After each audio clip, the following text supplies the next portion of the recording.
Hola a todos, vamos a comenzar con el primer vídeo de la serie dedicada a matemáticas de bachillerato y matemáticas preuniversitarias. En concreto vamos a empezar con álgebra y el tema de matrices. Es un tema introductorio para los que empecéis desde cero, en donde vamos a ver el concepto y tipos. Bueno, aunque sea nuevo esto de las matrices, es algo que estaréis acostumbrados a ver en el mundo real. Por ejemplo, en un aeropuerto, pues el panel donde están todas las entradas, llegadas, salidas de los aviones con las distintas puertas, destinos, etcétera, pues es un ejemplo de matriz. También en las hojas de cálculo, que estaréis acostumbrados a utilizar las celdas y luego está todo dividido en celdas por filas y columnas. He hecho un ejemplo en el que tenemos una empresa con los datos de las ventas de los últimos 5 años, que tenemos aquí en columna, divididos en filas por trimestres. Por ejemplo, este dato de aquí sería las ventas del año 2017, segundo trimestre. Bueno, pues esto que tenemos aquí, este conjunto de números ordenados por filas, en este caso 4 filas y 5 columnas, es lo que vamos a llamar matriz. Ya vamos a darle una definición más formal, más matemática, y la matriz va a ser un conjunto de números ordenados por filas y columnas. Fijaos, la matriz va a ir generalmente metida en paréntesis. A veces se pone paréntesis y a veces corchete, ¿vale? Y cada elemento de la matriz va a tener un subíndice en el que el primer número va a indicar la fila, la posición de la fila, y el segundo la posición de la columna. Las columnas van a ir de izquierda a derecha y las filas van a ir de arriba a abajo. Por ejemplo, veis, aquí estamos en la fila 1, columna 1. Aquí seguiríamos en la fila 1, columna 2, fila 1, columna 3, así. Aquí ya pasaríamos a la segunda fila. Y aquí sería segunda fila, columna 1, segunda fila, columna 2, segunda fila, columna 3, etcétera. Generalmente, cuando nos referimos a un elemento de la matriz, lo hacemos con un elemento genérico con letras minúsculas. Ahora vamos a ver la dimensión de una matriz, por ejemplo A. Cuando nos referimos a la matriz, sí lo haremos con letras mayúsculas. Y en el subíndice que indicamos la dimensión pondremos m por n, donde m aquí va a ser, fijaos, número, no posición, número de filas y número de columnas. Luego, evidentemente, ya cada elemento de la matriz va con su subíndice indicando posición de fila y posición de columna. Vamos a verlo en un ejemplo. Tenemos esta matriz C en el que vamos a ver la dimensión en primer lugar. Fijaos que tenemos 1, 2, 3, 4 filas, número de filas, y 1, 2, 3, 4, 5 y 6 columnas. Número de columnas, por eso es dimensión 4 por 6. Y luego, pues me van pidiendo elementos. Por ejemplo, el elemento 1, 2, pues fila 1, columna 2, el 2, 4, fila 2, columna 4, el 3, 3, fila 3, columna 3, el 3, 4, fila 3, columna 4. Aquí el 4, 3 sería el fila 4, columna 3. ¿Veis? Por ejemplo, me piden el 5, 5, pues no existe porque no tenemos esa quinta fila que me indican. También podemos ver una matriz, fijaos que es una matriz de dimensión 4, 6 como un conjunto de filas o conjunto de columnas. Porque vamos a introducir ahora dentro de los tipos de matrices los básicos que son matriz fila y matriz columna. Una matriz fila va a ser una matriz con una única fila y n columnas.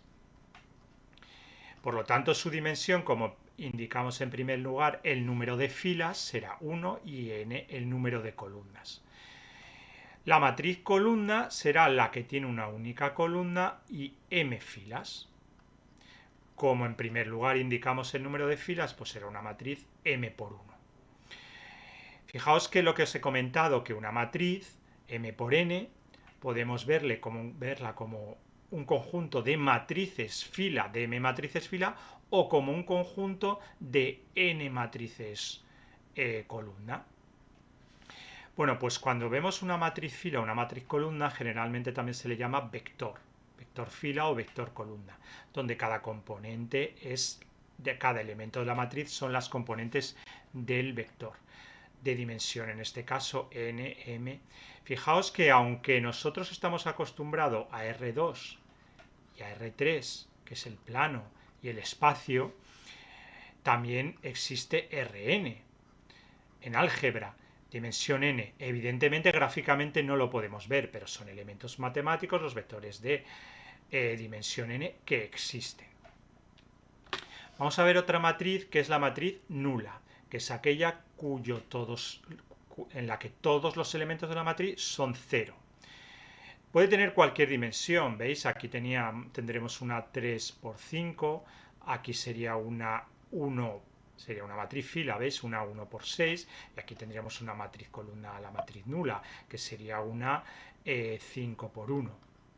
¿Vale? Puede ser fila columna o una matriz rectangular cualquiera, pero todos los elementos 0. Vendría a ser el 0 de los números, ¿vale? Y se suele indicar precisamente como una O mayúscula. Vamos a ver otra matriz que viene de una operación que es propia de las matrices y que vamos a utilizar bastante, que es la matriz traspuesta, que es transponer una matriz. Vamos a verlo con un ejemplo. No es más que cambiar filas por columna. Fijaos, partimos de esta matriz, tenemos esta primera fila. La vamos a transformar y pasarla a columna. Un truco que os aconsejo es, imaginaos que ponemos una chincheta aquí en el primer número y dejamos caer como si el resto estuviese libre. Bueno, pues se me queda esto. Se queda agarrado por el 1, se cae por la fuerza de la gravedad y tenemos esto ya en forma y la ponemos como primera columna. Hacemos lo mismo con la segunda fila, pues quedará como la segunda columna de la matriz traspuesta, y así con todas las filas. ¿Veis? Y de esta forma pues es muy sencillo. Esta sería la matriz traspuesta, que se suele indicar con un superíndice, con una T, o también, como os digo aquí, se suele utilizar también A' o a veces a T minúscula. Eso ya depende de cada autor. Yo suelo utilizar la T mayúscula, es la que voy a seguir en este curso. Una propiedad es que la traspuesta de la traspuesta es la propia matriz. Es decir, si yo ahora cojo esta matriz, que es la traspuesta, cojo esta fila, otra vez pongo aquí la chincheta y dejo caer la fila, me queda la 1 menos 6, 2, ¿veis? Esta de aquí, la 039 en columna 039, vuelvo a la original. Y otra característica de las traspuestas es que, como veis, esta matriz original era una 3 por... teníamos 3 por 6. 3 filas por 6 columnas, esa era su dimensión. Bueno, pues la traspuesta veis que es una 6 por 3. Tenemos 6 filas y 3 columnas. En la traspuesta, evidentemente, como intercambiamos filas por columnas, también se va a ver reflejado en su dimensión. Bueno, pues esto es una operación que propia de las matrices que utilizaremos bastante. Luego vamos a ver un tipo especial. Hasta ahora habíamos visto matrices rectangulares. Vamos a ver la matriz cuadrada, que es aquella en la que el número de filas y columnas coincide. ¿Vale? Va a ser una n por n o m por n, pero se suele utilizar la n. Entonces, en vez de decir que es, por ejemplo, una 5 por 5, decimos que es de orden 5, orden n. ¿Vale? Porque como coincide fila y columna, no es necesario indicar los dos. Y otro elemento característico es la diagonal principal, que van a ser los elementos que forman esta diagonal al ser cuadrada, que va de izquierda a derecha. Fijaos que los elementos de la diagonal principal tienen la característica de que los subíndices que indican la posición son siempre el mismo, la 1, 1, la 2, 2, la 3, 3, etc. Bien, entonces nosotros indicaremos esta matriz, una matriz genérica, una matriz A de orden 3, pues será una matriz 3 por 3. Otra matriz, ya vamos a seguir que todos son tipos de matrices cuadradas, es la matriz simétrica. Fijaos que ya habíamos visto la matriz traspuesta, pues vamos a coger y vamos a ver que si una matriz cuadrada al transponerla coincide con la matriz original, decimos que es simétrica. Por ejemplo, esta matriz que tenemos aquí la vamos a transponer como habíamos aprendido, que cogíamos la primera fila, la dejábamos caer y nos quedaba así, que es la fila la poníamos como columna, y lo mismo hacíamos con cada fila. Y veis que al final obtenemos una matriz que es exactamente igual a la original. Por eso decimos que es simétrica.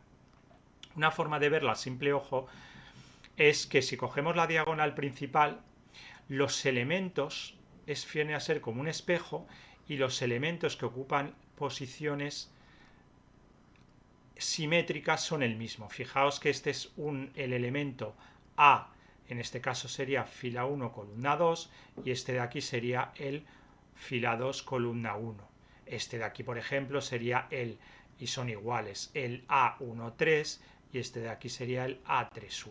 Bueno, pues esos elementos, y este evidentemente sería el A23 y este sería el A32. Pues esos elementos simétricos tienen que ser iguales, y entonces decimos que es simétricas. Pero si no, al transponerlo también lo vais a ver. Dentro también de las matrices cuadradas vamos a ver las triangulares. Por un lado, la triangular superior, que es aquella en la que todos los elementos que quedan por debajo de la diagonal principal son ceros. En este caso decimos que es triangular superior, porque lo que está por encima son no nulos, ¿vale? Pero indicamos que todos los elementos por debajo son cero. Y la triangular inferior, por eso digo que lía un poco a la hora de definirlo y llamarlo, es la que todos los elementos por encima de la diagonal principal son cero. Los que quedan por debajo son los que no son nulos.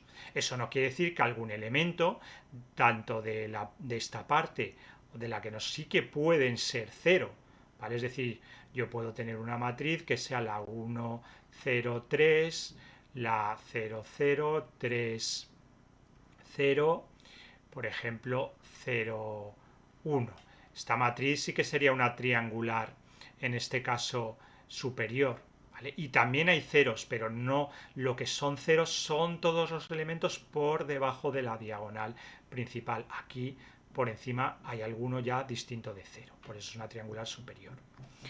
Y por último tenemos las matrices diagonales. Las matrices diagonales son también matrices cuadradas, en las que todos los elementos que quedan por encima y por debajo de la diagonal principal sí son cero. Lo mismo podemos tener una matriz en la que algún elemento o varios, pero al menos uno es distinto de cero, pero sí puede haber ceros en la diagonal principal, pero lo que la define es que al menos algún elemento de la diagonal principal no es cero y todos los elementos por encima y por debajo sí son cero. Un tipo especial de diagonal cuadrada, de matriz diagonal cuadrada, bueno, todas son cuadradas, de matriz diagonal es la matriz escalar, en la que esa matriz diagonal, todos los elementos de la diagonal principal son iguales. El 3, menos 1, evidentemente no puede ser k distinto de 0, porque si no estaríamos en la matriz nula. Sea un caso especial de escalar, pero bueno, tomamos siempre que sean elementos, cualquier k distinto, pero que sean iguales los elementos. Y un caso especial de escalar es la matriz unitaria, en la que justo todos los elementos de la diagonal principal son unos y los que quedan por encima y por debajo de la diagonal principal son nulos, cero. Fijaos que es importante porque la matriz unitaria o identidad, que se le llama también, no es una que son todo unos, como pasaba con la nula, que eran todo ceros, sino que es esta que hemos definido aquí. Todo cero salvo los elementos de diagonal de principal que son unos. Generalmente se les suele llamar y aquí el orden. Por ejemplo, la I3, que sería la matriz identidad de orden 3, pues sería la 1, 0, 0, la 0, 1, 0, 0, 0, 1. Vale, pues esta sería la matriz de identidad de orden 3. Ya veremos más adelante, que vamos a ver el producto de matrices, que al multiplicar una matriz por la matriz de identidad sale la propia matriz, ¿vale? Pero bueno, eso lo veremos más adelante. Bueno, con esto he finalizado todo el tema de concepto y tipos, ¿vale? Simplemente quedaros con sobre todo la matriz identidad, matriz traspuesta y matriz nula, porque las vamos a utilizar bastante. Y bueno, una vez que hemos terminado el tema, vamos a hacer algo que haremos a lo largo de todo el curso con los temas, que una vez que hemos ya finalizado, vamos a darle el OK. Y como soy profesor boomer, pues vamos a decir lo de tema visto, OK boomer. Tema ya finiquitado. Bueno, pues finalmente os recuerdo que le deis por favor a suscribir, porque mi idea es seguir bajando vídeos, seguir a lo largo de todo el curso, hacer un curso completo de matemáticas del segundo bachillerato preuniversitarias, haré vídeos también de ejercicios, de exámenes, etcétera. Entonces es muy importante para mí suscribir y que así os puedan llegar cada vez que subo vídeos. También me podéis seguir en las redes, tanto en Twitter, que es @profeboomer, la P y la B con mayúsculas, y en Instagram, profeboomer, todo con minúscula y seguido. Bueno, pues lo dicho, nos vemos en el siguiente vídeo. Hasta luego.